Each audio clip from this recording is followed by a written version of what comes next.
Confluent avec Catherine Égaud et Mathieu Lavigne.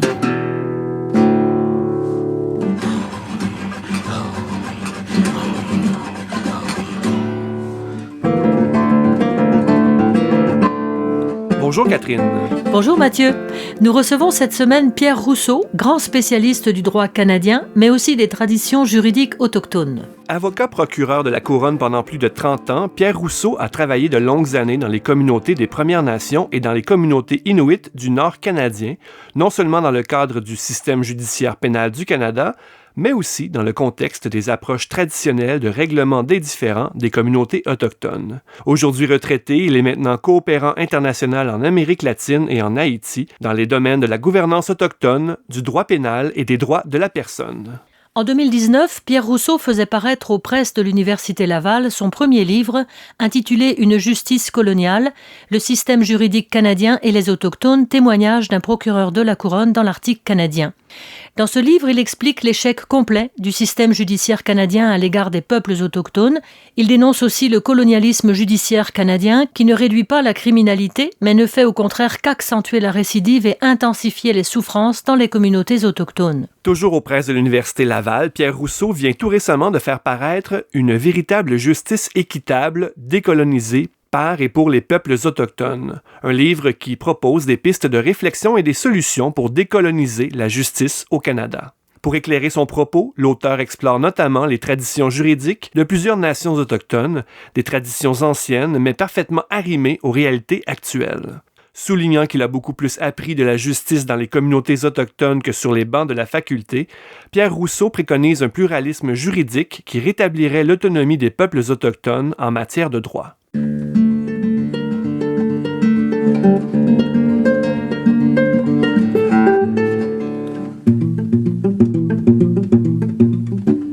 Pierre Rousseau, bonjour. Bonjour. Pierre Rousseau, vous avez consacré une grande partie de votre carrière à administrer la justice canadienne dans l'Arctique en tant que procureur. Et vous avez tiré de cette expérience des conclusions peut-être assez amères, en tout cas bien différentes certainement des réalités que vous pensiez trouver dans le monde autochtone quand vous étiez étudiant à la faculté de droit. Pierre Rousseau, est-ce que vous pouvez nous dire en quoi le système judiciaire canadien est un instrument du colonialisme ? D'abord, je voudrais vous dire que je ne suis pas autochtone, je suis québécois francophone qui a cru, lorsque j'ai été admis au barreau en 1974, que le système juridique canadien était un des meilleurs au monde. Avec le temps, je me suis rendu compte que c'était un échec en milieu autochtone, mais cela a pris plusieurs années, je dirais quelques décennies même. Ce qui m'a le plus marqué, c'était la souffrance des gens dans les communautés quand nous y allions avec la cour itinérante. C'est ce qui m'a fait jongler, si on veut, pourquoi tant de souffrance, pourquoi en tant que système judiciaire, on peut pas réduire la violence dans les communautés, parce que il faut savoir que dans les territoires du Nord-Ouest, à l'époque, maintenant au Nunavut et dans les territoires du Nord-Ouest, les incidents violents sont beaucoup plus nombreux que dans le sud du pays. On parle de presque 10 fois les statistiques. Donc, c'est évident pour moi, quand j'étais là, que le système ne fonctionnait pas.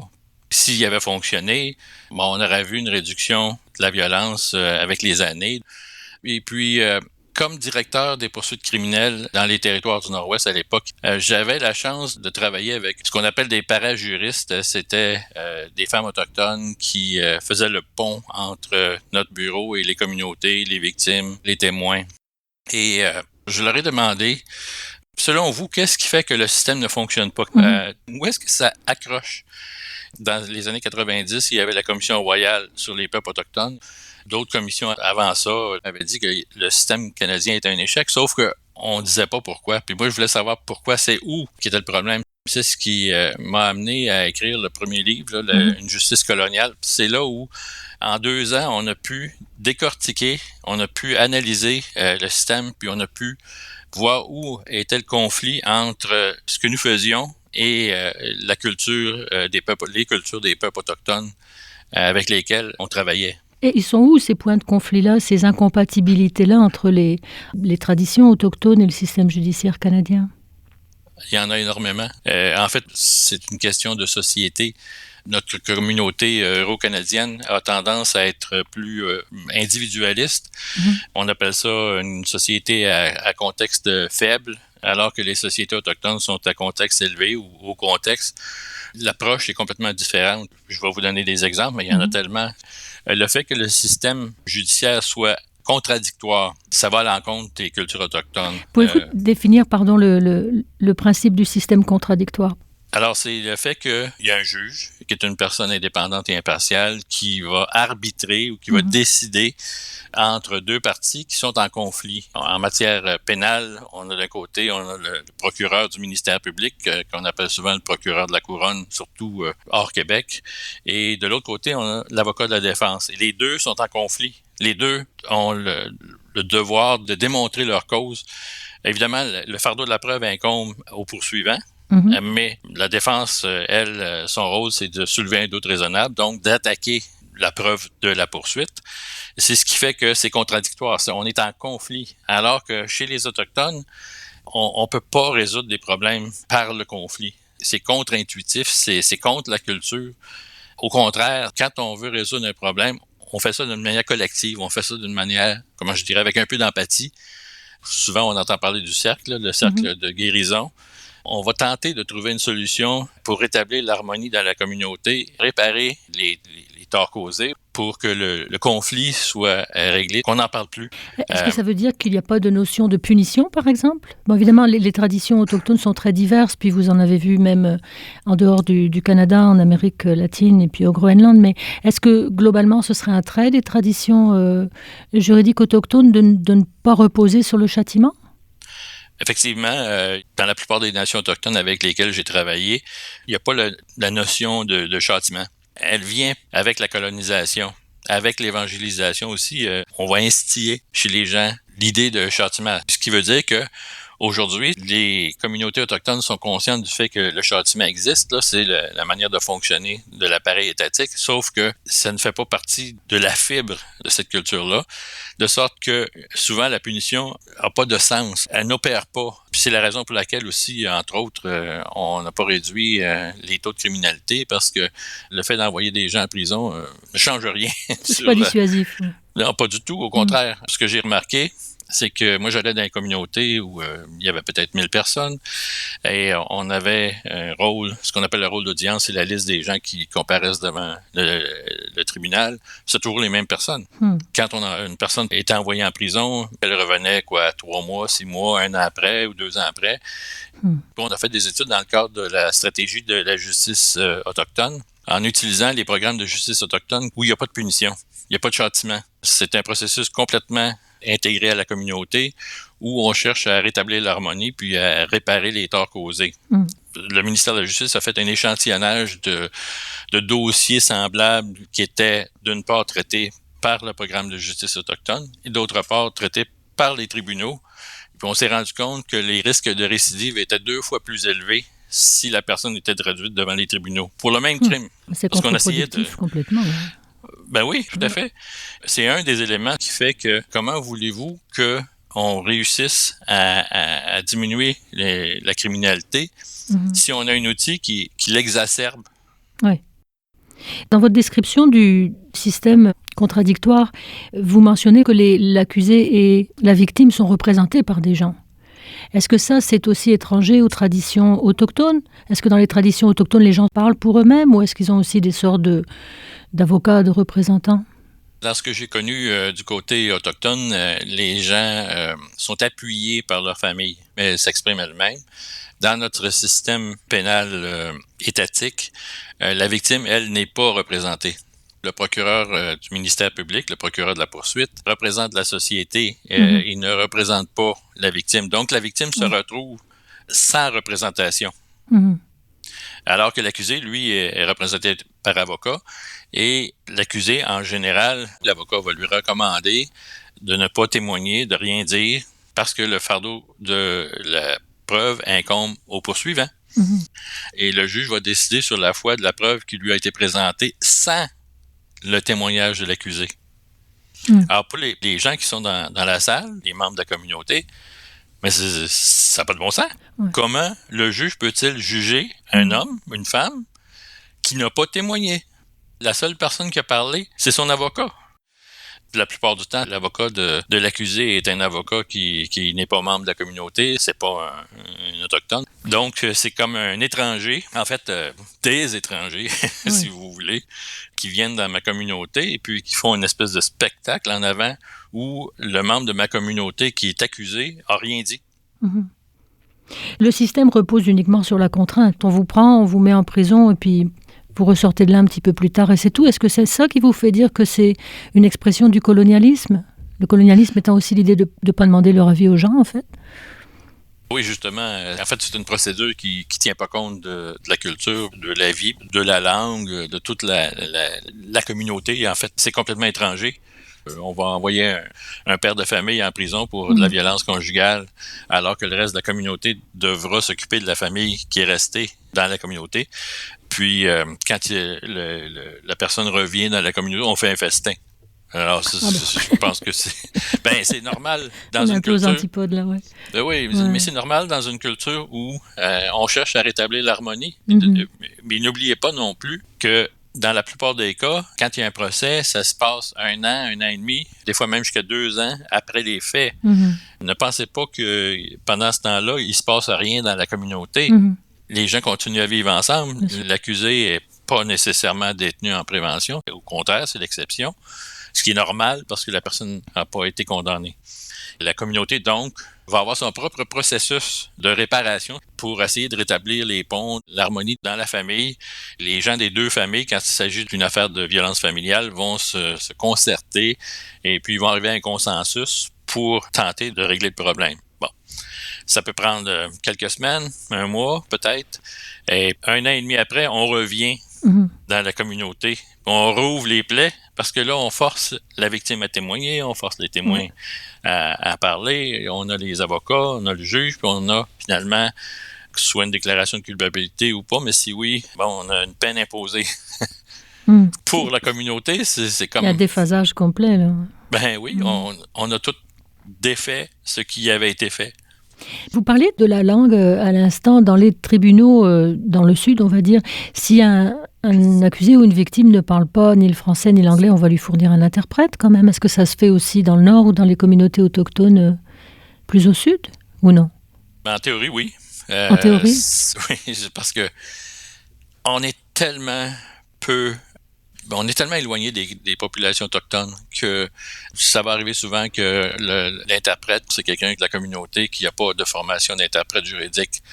Justement, j'avais été impliqué un peu indirectement dans un procès qui a été, ça fait quelques années, mais c'est allé devant la cour d'appel du Nunavut l'automne dernier. C'est un individu qui est accusé de meurtre au 1er degré et le procès se déroule en anglais. En fait, il y a des années, on avait un programme d'interprète judiciaire, mais avec des coupures de budget, ce programme-là était aboli. Puis, en fait, on trouve des interprètes où on peut. Et l'interprète a de la difficulté à comprendre l'accusé parce que c'est une question de dialecte. Le juge continue le procès au lieu de dire, on va aller chercher un interprète qui peut comprendre mieux le dialecte de l'accusé. Elle demande à l'accusé, mais on peut-tu continuer? On va continuer en anglais, puis si vous avez des problèmes, vous me le direz. La cour d'appel du Nunavut a dit « il n'y a pas de problème ». Puis ils ont utilisé une décision de la Cour suprême du Canada qui s'appelle TRAN, qui visait un procès pour un accusé vietnamien, où un interprète vietnamien avait été nécessaire. Pour moi, l'insulte, c'est que l'Inuktitut, c'est une des langues officielles du Nunavut. Ouais. C'est pas une langue étrangère. Vous diriez c'est un déni de justice? Moi, oui. Moi, je trouve que c'est un déni de justice parce que est-ce qu'il y a quelque chose de plus important que la langue en matière de justice, en matière de tribunaux? Toute la preuve repose sur des témoins. Imaginez-vous si ça se passe au Québec où on serait obligé de faire des procès en anglais pour des gens qui comprennent l'anglais à moitié. Ça serait la rébellion. Oui, ce serait l'émeute, c'est sûr. Oui. C'est sûr, à juste titre d'ailleurs. Ouais. Ben oui. Mais néanmoins, si ce système-là ne fonctionne pas, puis les gens dans les communautés en sont conscients, mais pour qu'il y ait un procès, il faut bien que quelqu'un porte plainte quand même. Bon, je comprends que quand c'est un meurtre, quelqu'un est mort, ça se voit, ça se constate, mais en cas de violence conjugale ou peut-être de vol, quand même, les gens portent plainte, ils croient d'une certaine manière au système, ils appellent la police. En fait, oui et non. Non, ils ne croient pas au système, sauf que avec le colonialisme dans les communautés autochtones, par exemple, chez les Inuits, on parle de fin des années 50 à peu près. On a sédentarisé les Inuits dans des communautés plus grosses, là, où on a établi le magasin de la baie du Thon, la police et puis le prêtre. Alors, on avait les trois entités colonialistes pour pouvoir contrôler la communauté. Donc, le contrôle social inuit a été fortement ébranlé. On a tout essayé pour détruire le contrôle social traditionnel des Inuits, de sorte que quand arrive un incident, mais les gens vont appeler la police. Parce que c'est tout ce qui reste, finalement. C'est tout ce qui reste. Et depuis la fin des années 50, on leur dit, on va s'en occuper. On est le gouvernement, on s'en occupe. La police, le système judiciaire, on va s'en occuper. Ce qu'on m'a dit, puisque j'ai constaté souvent, c'était que les gens vont appeler la police dans une situation de violence, c'est sûr. C'est pour faire cesser l'action. Et par après, lorsque l'incident est terminé, la plupart du temps, les gens ne veulent pas continuer. Mais c'est devenu impossible.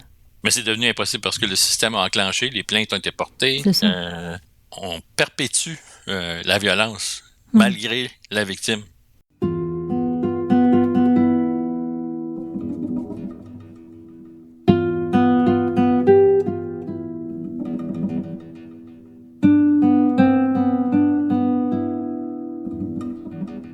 Est-ce que vous avez connaissance dans les communautés autochtones, soit Inuit ou soit Premières Nations, de communautés qui reprennent en main leur justice, c'est-à-dire qui disent on va renouer avec des structures anciennes ou peut-être les remettre au goût du jour? Est-ce que ça existe, ça? Il y a des communautés qui ont un programme de justice autochtone qui est subventionné par la province et le fédéral. On essaye de revitaliser les traditions juridiques de la nation en question et puis on traite des dossiers qui sont référés par soit les policiers, soit les procureurs de la couronne. Ce qu'on appelle en jargon de droit pénal, les mesures de rechange, où on peut garder un dossier hors cours dans un programme de justice autochtone. Si le processus est couronné de succès, le dossier est abandonné au niveau des procédures pénales. Ça existe. Malheureusement, le Québec est un peu moins bien équipé à ce niveau-là que d'autres provinces. Dans mon expérience, évidemment, les territoires du Nord sont les mieux équipés. C'est plus répandu dans la plupart des communautés. C'est plus répandu aussi en Colombie-Britannique. Il y a plus de programmes. Il y en a aussi beaucoup en Saskatchewan.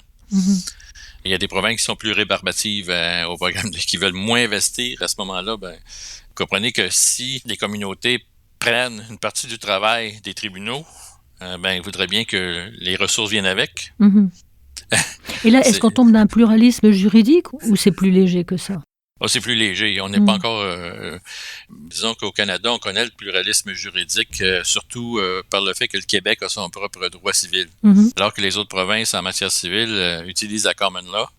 Mais le Québec rejoint les autres provinces en matière pénale et administrative, où notre héritage est aussi de common law.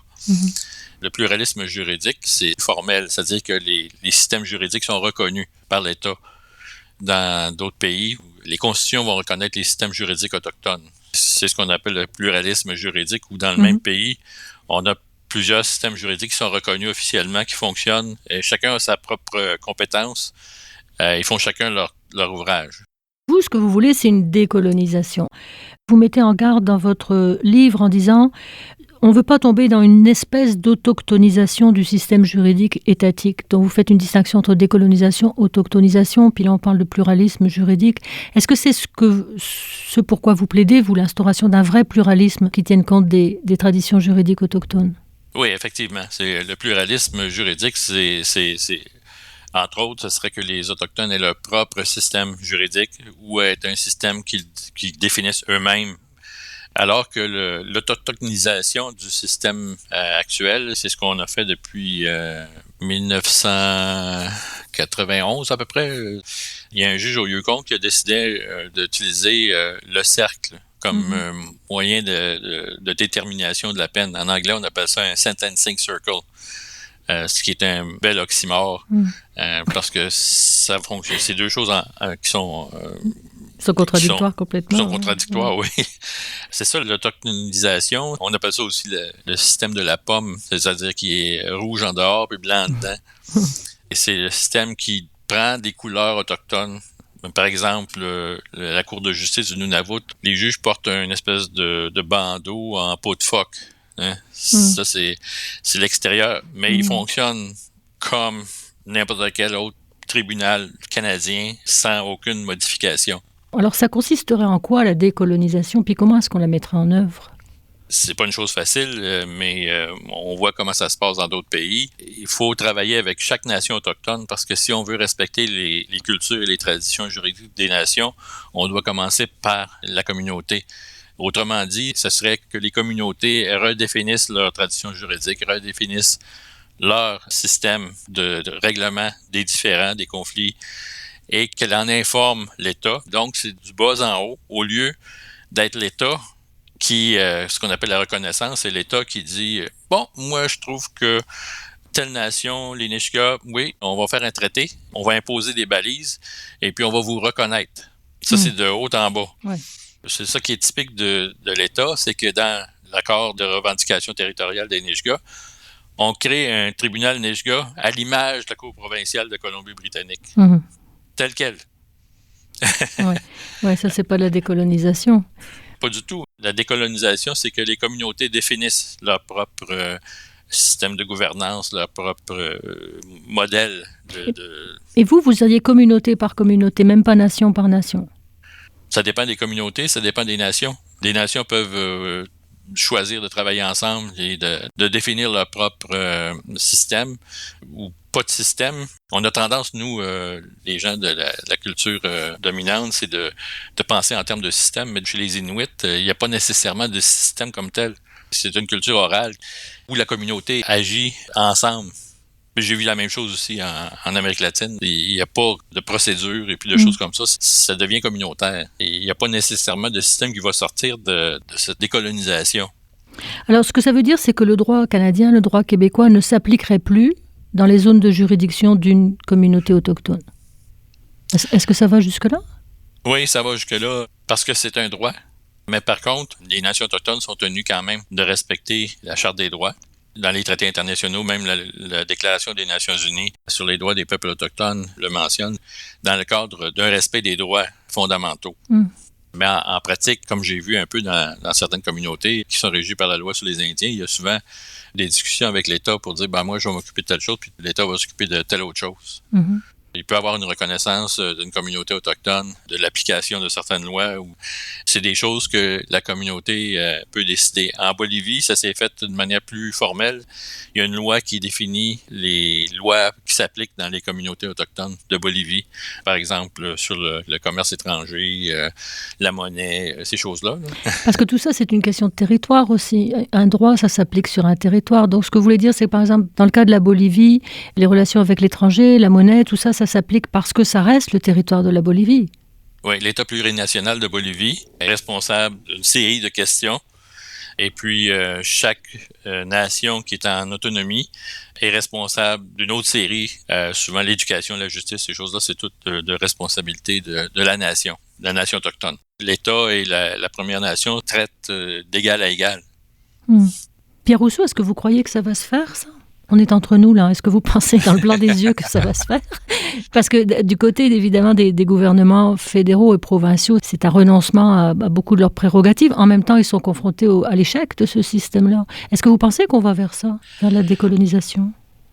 C'est une question difficile à répondre dans le sens où ça dépend beaucoup des partis en place.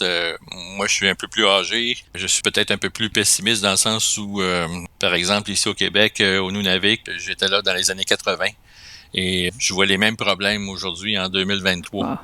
Alors, je peux pas dire que je suis très optimiste, mais ce que j'essaie de faire par ce livre-là, c'est de convaincre les allochtones, les gens qui sont pas autochtones, du bien fondé d'une approche décoloniale avec les peuples autochtones, de sorte qu'on sortirait de ce carcan là, de violence. La violence, ça sert à personne. Non seulement ça nuit aux gens qui le vivent, mais ça nuit au reste du monde. Avec nos prisons qui sont pleines, ça aide pas. D'un autre côté, moi, je souhaite que les communautés et les nations autochtones se prennent en main réoccupent les territoires. Parce que ça, on oublie que c'est une question fondamentale. Les Européens ont littéralement volé le territoire par la doctrine de la découverte. Si on veut se décoloniser, si on veut que justice prévale, il faut que les territoires retournent aux peuples autochtones. C'est la question qui fâche, là. C'est tout le temps ça, la question. Ouais. Je parle pas de Montréal, là, mais je vais vous donner un exemple. La Première Nation de Tsawwassen, ils ont un traité qui est très récent. C'est en banlieue de Vancouver, c'est une zone urbaine. Alors, c'est possible. On échange les territoires pour d'autres choses, mais pour les nations comme les Atikamekw, les Inuits, les territoires sont là. Il faut retourner les territoires parce que ça, c'est le fondement de toute la culture autochtone. Il y a une intégration au territoire qui est essentielle. Beaucoup de monde se plaignent que ça coûte cher, les réserves et tout ça. Ben oui, mais notre richesse, ça vient justement des territoires autochtones. Vous, quand vous dites retourner les territoires, c'est pas seulement au niveau juridique et judiciaire, c'est au niveau économique, politique? Oui, au niveau administration, au niveau gestion, au niveau gouvernance. On peut faire des partenariats. Pendant 150 ans, au Québec, en Nouvelle-France, on était des partenaires, on était des alliés. Pourquoi, depuis la cession de Nouvelle-France, on est devenu un peu des adversaires? Il faut qu'on retourne au moment des alliances. C'est un partenariat entre la société québécoise et les nations autochtones qui ferait qu'on pourrait sortir du carcan colonialiste. Ouais. Pierre Rousseau, je vous remercie infiniment, c'était très éclairant.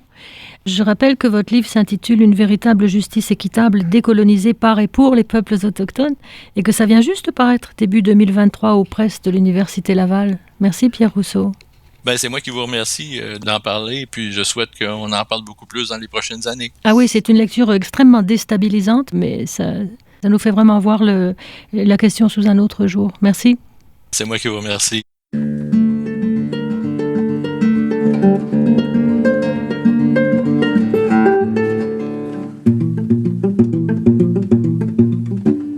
Un immense merci à Pierre Rousseau de nous avoir exposé sa vision d'une véritable décolonisation de la justice. Merci également à Valérian Fournier à la régie. Confluent est porté par Mission Chez Nous, organisme de solidarité chrétienne avec les premiers peuples. Vous trouverez notre site web à l'adresse suivante www.missioncheznous.com. Rendez-vous la semaine prochaine pour un autre Confluent. D'ici là, nous vous souhaitons de belles découvertes sur les ondes de Radio VM et de Radio Galilée. À la semaine prochaine!